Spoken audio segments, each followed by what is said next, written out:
Hello my friends, welcome back to my channel. You know the drill at this point. Well, if you're new and you don't know the drill at this point, over here we yap all things books. We read for the enjoyment, we giggle and we laugh and we kick our feet, and then we take those things that we read and we do something with them. We expand our perspective, we talk about it, we educate ourselves. That's it. We're book girls with perspective, okay? If any of that resonates with you, hit the little subscribe button. Let's hang out, let's be book friends. And if you're new, comment what your favorite Kristin Hannah book is if you've read her. If you haven't, let me know what your most anticipated read by her is. Or just let me know if you've never thought about reading a Kristin Hannah book, and I hope that by the end of this video, I have some recommendations for you. That leads right into what we're gonna do this week, and that is read Kristin Hannah books. I am brand new to Kristin Hannah. I've been wanting to read her for so many years. There's so many hopefuls that I have on my list. The biggest one being The Women. I feel like I've talked about this a few times and I haven't gotten into it yet, so I am so ready, more than ready. And I am going to jump into this book today. We're starting. We're finally doing the thing. Now, I got this idea from many other creators who have done similar things with different authors. I've never seen one for Kristin Hannah, and I just feel like her work is so meaningful. It gets such good reviews, and I'm hoping I'm right because I want to be wowed by these books this week, and I want to learn some things. So we're starting out with The Women. If you don't know, this is set in 1965 during the Vietnam War, and it is about the women, hence the name, the women in the war, which I already am obsessed with, okay? We don't talk enough about women being heroes. Women are freaking awesome and powerful and beautiful and strong. This book follows Frankie McGrath's story. When her brother gets shipped out to the war, she goes with him as part of the Army Nurse Corps, which I just feel like I don't know a lot about this topic, just what I've learned in like history class in school, you know? So I don't want to go into it with too much information, so that's all I'm going to share because that's all I know. I just don't want to know anything more going in. All right, y'all, enough yapping. Let's get into this video. I'm so excited to read with you this week, and yeah, come along with me. I'll see y'all in the next update.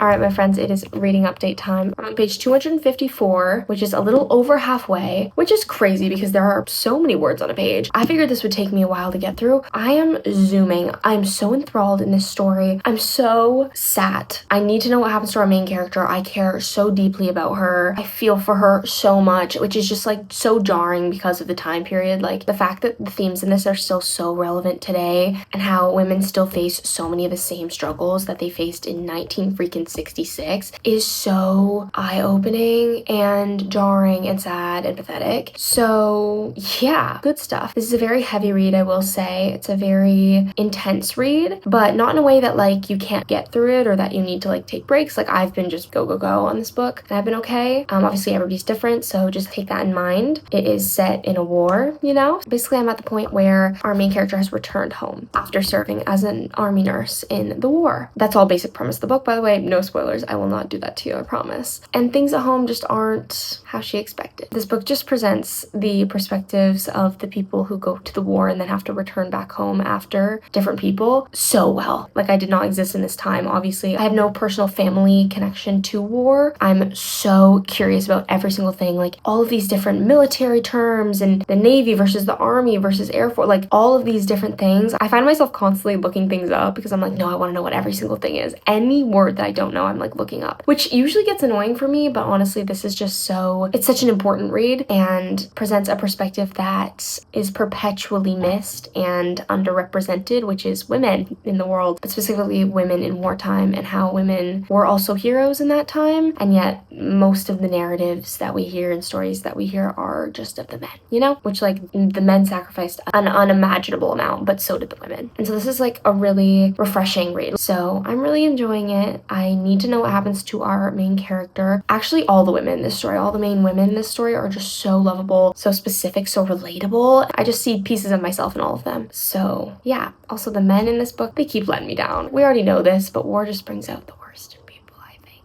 So anyway, I just yapped for a while. I'm so tired, I don't know if you can tell, but I'm done reading for today. I will see you when I see you in the next reading update. And yeah, let's keep trucking along with Kristin Hannah's The Women. It's very promising so far, I'll say that. Bye!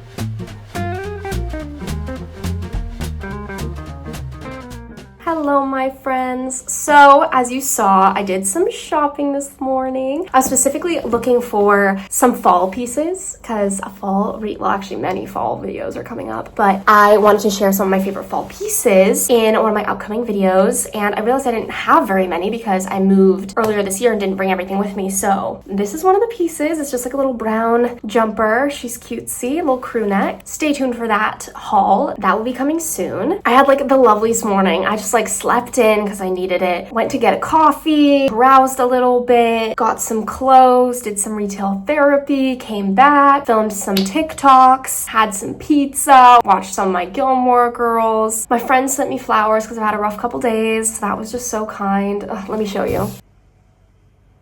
Anyways, so it's been a great day, a great off day from work. And yeah, now I'm just gonna get some reading done. It is indeed 5 p.m. I did sleep in a lot today. I slept till like 10:30. So my day had a little bit of a slow start, but we're gonna get some reading done. I'll update y'all when I update ya. See you soon.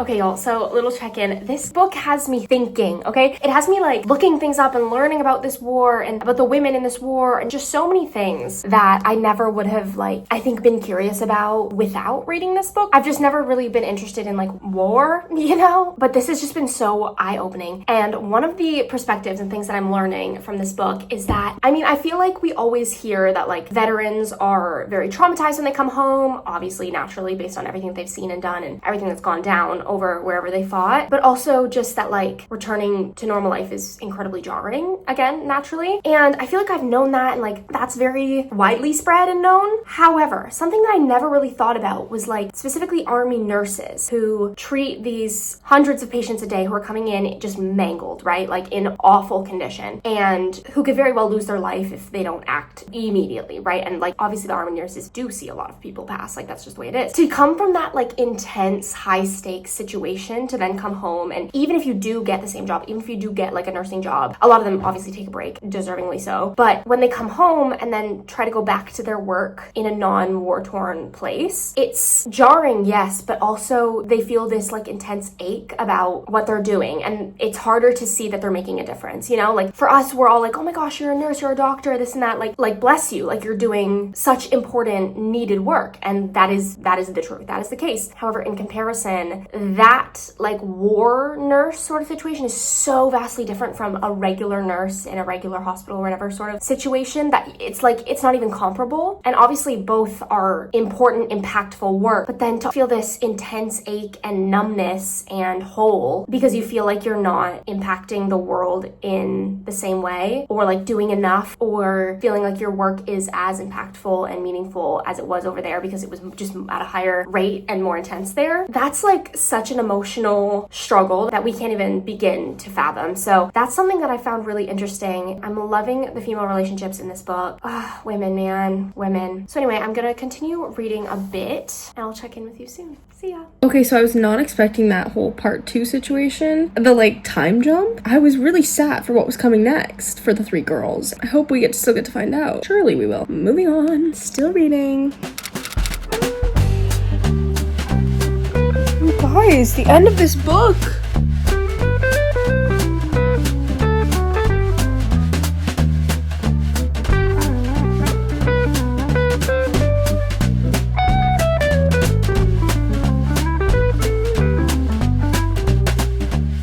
Alright, y'all, it is time. I've officially finished The Women, and I did start the next book, as you guys saw, which is The Nightingale, because this is like the most popular one by her. I was doing lots of research, and it's the highest rated one on Goodreads by her. So I'm choosing this as the next Kristin Hannah book that we're reading. I was torn between The Nightingale and The Great Alone, but then I found out The Great Alone is about the Vietnam War, which this is about the Vietnam War. So I was like, let's take a little break. This is still, to be fair, in a war, naturally, because it's Kristin Hannah, but it's World War II, and it's set in France. So it's a little bit of a switch up, which is nice. But anyways, let's talk about The Women. It is beautiful, emotional, gripping, painful. I think she did beautiful justice to all of the different feelings, emotions, experiences, and unique circumstances that these women had and went through, both in the war and then afterwards. I didn't expect there to be so much focus on the aftermath, which I actually really, really appreciated about this book, because like, yes, we can all envision war, obviously terrible, unimaginable, but then the aftermath was so complex and made me so curious, and I just could not stop reading. I found it to be quite fast-paced, even though it's quite a long book. Obviously lots of jargon too. It didn't bother me at all, which was nice. I will say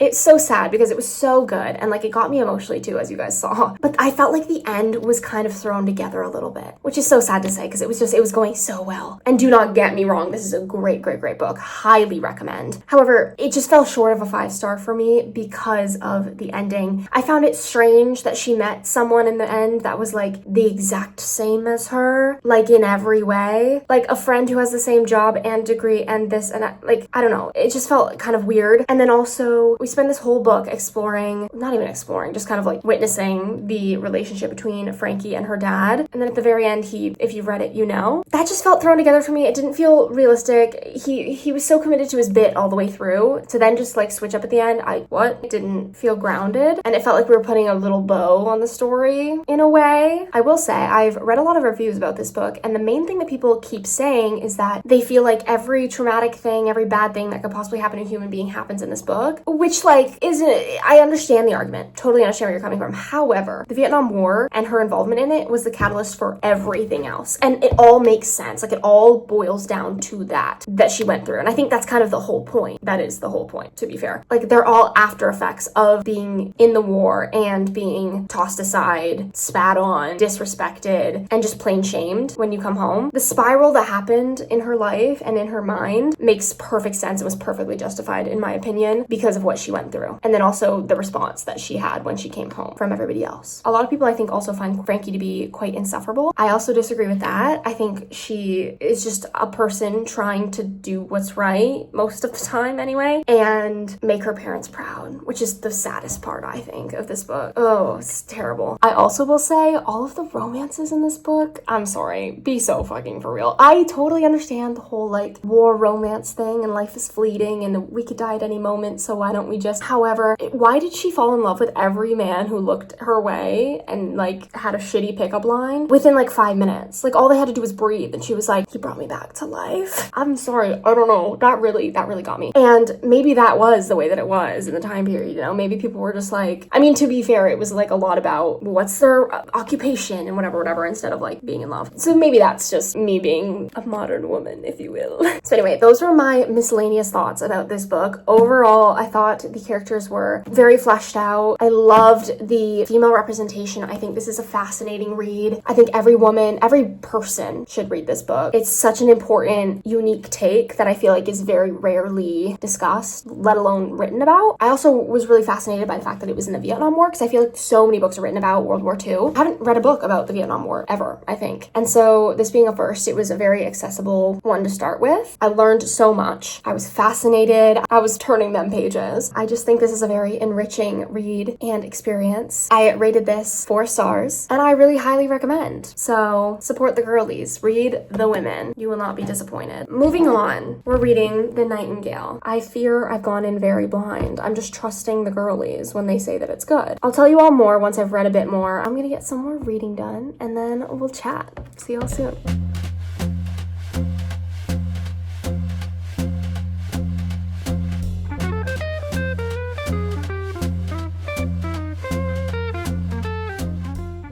Hey y'all, it's reading update time. I am glad to announce I'm officially about 40% of the way through The Nightingale. I will say it's not as engaging as I thought it would be. I had high hopes because I feel like everybody raves about it. And trust me, I'm trusting the process. However, I just wanted to share a few of my initial thoughts and then we'll get back into it. Today is gonna be a lovely day. It's my off day. I've already been to the gym and back, called my best friend, caught up with her, had a little shower. I'm feeling fantastic and I'm excited for my plans this afternoon because you and I are gonna go to an indie coffee shop that I've never been to that has been highly recommended to me by the people who I work with, other cast members. They say it's the perfect spot to read, so I'm so excited and I can't wait to bring y'all along with me. We're gonna go on a little coffee and reading date and it's gonna be beautiful. However, for now, my Nightingale thoughts. I have my notes out. Love the vibes. Love the vibes. The girlies love the vibes. The setting, beautiful. The descriptive language, beautiful. The book starts off set in 1994, and then we go all the way back to like 1939 sort of time. So the 1994 stuff is really fascinating to me. There's now been 2 chapters, I think, in that time period with those characters, so I'm excited to see how it all ties in. I'm trying to make the connections, but I'm not there yet. I'm not predicting what's going on, so that's good at least. There's a fly in my apartment and it's driving me insane. Oh, for context, for those who have read it, I'm at the part where our main girlie has now returned back to Paris, and she's, you know, doing that thing with the people. Great explanation that is, but if you've read it, you probably know. Also, I will say there's a few sentences or phrases that I'm learning Kristin Hannah loves to use. For example, impetuous. Everything and everyone is impetuous, okay? I love it. I think it's awesome. She also loves tented a hand over their eyes, like when, you know, when you to like see something or like cover the sun, tented a hand over their eyes. She loves that one. I just think it's cute. Also, just random World War II fact, and just World War fact in general. I didn't know, and I actually like looked this up and everything afterwards because I was like, is this really something that happens? I didn't know that during the occupation, the Germans billeted at people's houses. Like they just walked into someone's house and were like, hey, so I'm gonna be staying here. Like the more rich family, of course, they chose in France. That's so weird. They're like, this is my billet, as if they're here to like play on a hockey team or something, not, you know, occupy France. Yeah.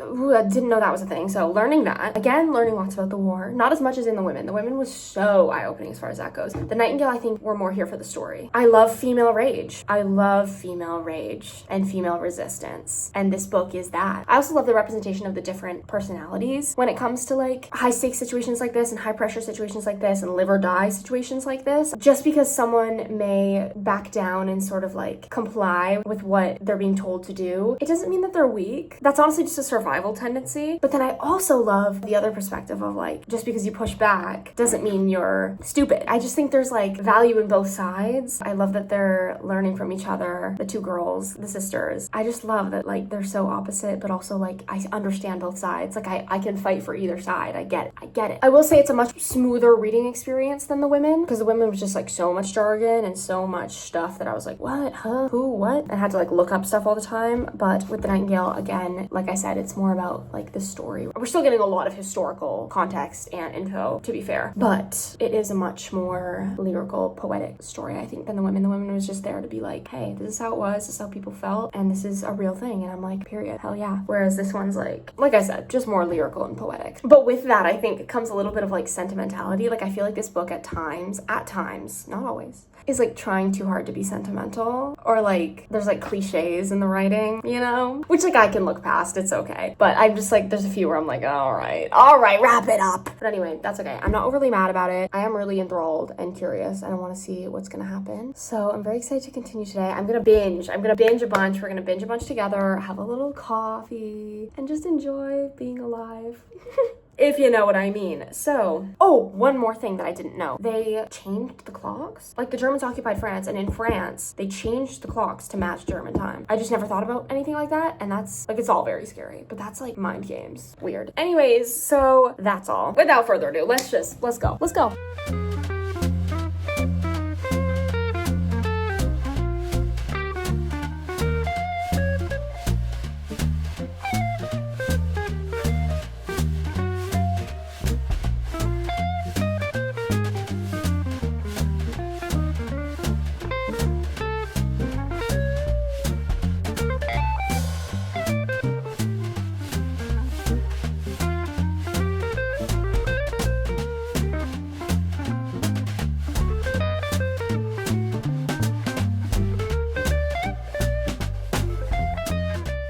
Hey y'all, it's the next morning. Update time. I got so much reading done yesterday, actually. I locked the freak in. I had the most lovely day. I hope you enjoyed coming along with me and watching that whole series. Coffee shop was beautiful. I had a nice walk to and from the coffee shop. It was like 40 minutes each way. Read a bunch, got a nice coffee that was delicious. And then last night I just like got into bed super early, put on the fireplace on the TV, watched some Gilmore Girls, read the book, did the thing, had some great rest time. So I don't have a ton to say about the book. I just am really excited to continue, and like I feel like the ending is really gonna seal the deal for me and kind of dictate how I feel about the book as a whole, because I feel like we're just building up to this ending when everything is revealed and whatever. So update, I'm 83% of the way through the book now, which is page 490 out of 585. So my plan is to finish today. I'm so excited. I'm in this ensemble because I'm headed to work in like a couple minutes. So I'm gonna try and get a lot of reading done at work and like on my commute, and then possibly finish it up tonight if I don't finish it at work today. Two small things, just thoughts that I've had while reading it. Like, yes, we're in the 40s and like obviously there's no phones and internet, but like just the like difference that makes is crazy to me. Like the fact that these civilians keep asking like, oh, what's happening? Oh, they're going to camps to work. And like just that they have no concept of what's actually happening. And then obviously we know everything because like history and books and the internet and whatever. But like just like at the time they had no idea how bad it was. It's just like an insane thought, because like we know, and reading it, it's like, girl, that's not what's going on over there. Like your friend is not coming back. It's just a weird thing to think about that they had no idea until years later, if that, decades later maybe. So yeah, that's just very strange, because even right now we can see the wars that are going on in the world like at our fingertips on the screen. So what a difference that makes, you know? And like also what an asset that is, because like you can raise so much more awareness, and like everybody's so much more educated, well, should be at least, and so much more in the know. But then also with that comes like the desensitization, because you see it at your fingertips every 2 seconds. So anyway, that's just an interesting thought. And then second of all, the decision making among these people and these groups who are resisting. Like there was one choice they made that like there was one decision they made that I was like, I have zero experience obviously in the resistance area of things and like in war obviously, but I'm like, why would you do that? It's so obvious that you shouldn't do that. And I don't want to spoil, so I can't really say anything past that. If you're wondering what I'm thinking, private message me and I'll let you know, or drop a comment and I'll put a spoiler warning and explain. But yeah, a little questionable. And the writing is still a bit cliche. So that's a thing. Not terrible. I'm really enjoying it. Like, do not get me wrong. I am enjoying it and I'm excited to continue. I feel like the ending is really gonna hit home. So I'm gonna go get reading. I'll see y'all when I see ya. And let's finish this book today. Yes. Kristin Hannah book number 2 is going down today. See y'all in the next update. Oh, hey. So a lot has happened since we last spoke. I finished the Nightingale today at work, which was a terrible choice, by the way, because I was sobbing and I was trying to hide it. And like, I was like, you know, when you're doing like the like silent cry and you're like trying not to make noise, so you're like kind of suffocating yourself. That's what it was giving. Okay. It's now quite late at night because I needed to gather my thoughts and lock in, because it like, guys, it wrecked me in so many ways. I was literally like hunched over the table at the coffee shop at my work, like literally like dabbing. I was like, this is terrible. Honestly, my main thought is that all the grievances I had in this video are no longer valid, because I've realized they were like necessary and intentional. Circumstances are a great thing, guys. I took into account the time period and the fact that we're in a war, you know, and just that like your mindset is different when you're in the time period and the war, if you will. So I just want to say that I highly recommend this book to anyone. I cannot wait for the film to come out. I think this is like the perfect text to translate into film, as long as they do a good job. As long as they do it justice.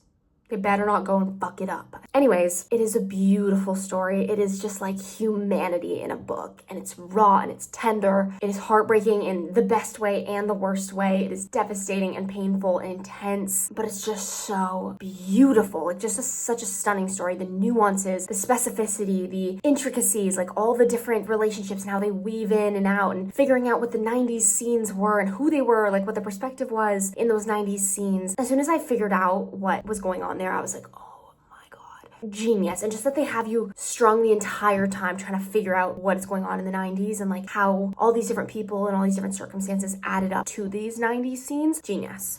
Even without the 90s scenes, it would have been genius, but like that was just such a nice added element of like mystery and like kept you so hooked. It's super fast paced for what it is, really insightful about the war, tugs at your heartstrings in a way that the women didn't. And I think that's why I'm going to say that this is a 5-star. Guys, new 5-star just dropped. I originally, when I first finished it, I was like, it's a 4. And then I haven't been able to stop thinking about it since. And I've been like affected by it. And I keep thinking about it. And I'm like, no, it's not. Any reason that I would like take it down to a 4 is just no longer valid after finishing the book. So I'm like, it's a 5 from me. It's about love and war and friendship and sacrifice and class and discrimination and morality and determination and persistence and grit and compassion. It is jam freaking packed. It is so juicy. It will make you feel alive again, honestly, in a way that maybe you haven't in a while. Like after I read this book, I was like, oh my God, this is why I read. And I've not felt this way after reading a book in so long. Like, I feel emotionally affected in a similar way to how I felt when I finished Song of Achilles, which is saying crazy things because Song of Achilles like turned me inside out and like changed my world and my perspective. And like, I just chased that feeling. I think we all do. That's why we're readers. So I highly recommend this one. I have no complaints. I have literally no complaints. It was so good. So my friends, it has been the most beautiful week reading historical fiction with you guys. Kristin Hannah books. I will say I am not disappointed. I've not been disappointed one bit. Quite the contrary. I loved The Nightingale. I expected to like The Women more than The Nightingale actually, and I ended up liking The Nightingale more. So my final ratings are The Women is a 4-star and The Nightingale is a 5-star for me. These are great reads. Highly recommend. You'll learn a lot. You will feel so deeply. I just think these are great examples of books of like why we read and why we should read and why we should take what we read and learn from it and expand our perspective and really try to understand other humans more, you know? I think we have a really big issue in our society right now of like a lack of compassion and a lack of care to see other perspectives. Like, I think there's a lot of like, you have a different perspective, so you're wrong. And like, don't get me wrong, in some cases, valid. However, I think expanding our perspectives and our horizons and just even these small ways of just reading about a time period that like you'll never live. Like, you will never live obviously in the 40s or the 90s, unless you lived in the 90s. You get it. But just to understand like even a perspective that like you may never experience another person who has that perspective, like it expands you, it stretches you, it makes you think. The best form of resistance that we have in our arsenal is education. Educate yourselves, folks. Educate yourselves. Be kind and compassionate human beings. That's all I'm gonna say on that. I hope you have had a lovely time watching. I've definitely had a lovely time chatting with you, although I need a real conversation because these books, I just have so many thoughts, guys, so many thoughts that I need to share. Also, Fable. If you made it to this point, please tell me if you're a Goodreads or a Fable person. I've always been a Goodreads person. I didn't really know much about Fable until like now. I heard someone talking about it, and if I do a book club, there's like chat rooms for every chapter, and like as I read books and as we read books together, we can like chat about specific things in the book that happen, like chapter by chapter. Diva, I need that. I need that in my life. I was like, there's so many times where I'm like reading a book and I want to talk about one specific thing that happened, but I just can't because like obviously nobody's reading the same book as me at the same time usually, and like how do I, you know, you get it? So anyway, that would be a really lovely experience, I think. So let me know if you recommend Fable. Maybe I should start a book club. Let me know if you'd want to be a part of the book club. Wink, wink. All that being said, I would not be mad if you hit the subscribe button and the bell. I want to yap books. I want to chat with you. I want to hear literally every thought you've ever had about books or otherwise. Throw it in the comments. I want to yap, and I just really, really, really appreciate you for being here. And I hope you'll stop by again very soon. And let me know what you want to see. New bookish vids come out every single week, so I want to give the people what they want. Without further ado, I'll let y'all get on with your days. Go get yourself a little treat. Go make someone smile. Have the most wonderful day, and I will see you in the next one. Bye, y'all.